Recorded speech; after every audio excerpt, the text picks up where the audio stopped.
I found out my phone had been unlocked while I was sleeping. I live alone, no roommates, no pets. I'm careful with my doors. I always lock them. One morning, I woke up late for work and grabbed my phone. It was already unlocked. At first, I didn't panic. I figured I must have fallen asleep scrolling. But then I noticed something strange. The last opened app was my notes. I don't use notes, ever. There was a new note at the top, no title, just a few lines of text. Check the windows, still sticks. Don't forget charger. I stared at the screen for a long time. I didn't write that. I checked the timestamp. 3:12 a.m. At 3:12 a.m., I was asleep. I checked my phone's activity history.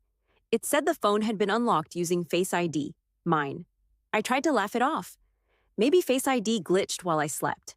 I told myself I was overthinking. That night, I placed my phone face down on the table before going to bed. The next morning, it was face up. And there was another note.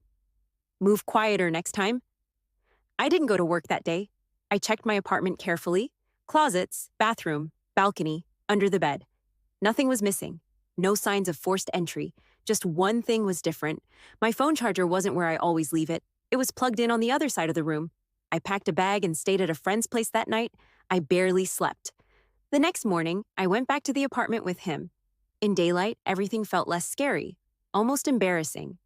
Until we checked the bedroom closet. Behind my jackets, there was a small panel in the wall I'd never noticed before. It looked like part of the building.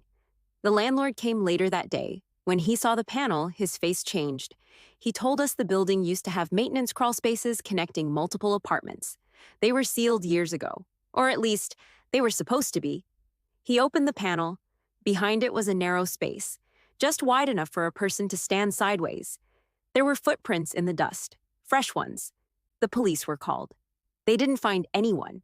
No fingerprints, no cameras in the crawl space. But they did find a phone charger that wasn't mine, and a notebook. Inside it were notes about my routine. When I left for work, when I went to bed, when I charged my phone. One line was underlined. Face ID works when he's asleep. I moved out 2 days later. The landlord emailed me weeks after saying all remaining crawl spaces had finally been sealed. At the bottom of the email, there was one last sentence. You weren't the only tenant who reported missing chargers.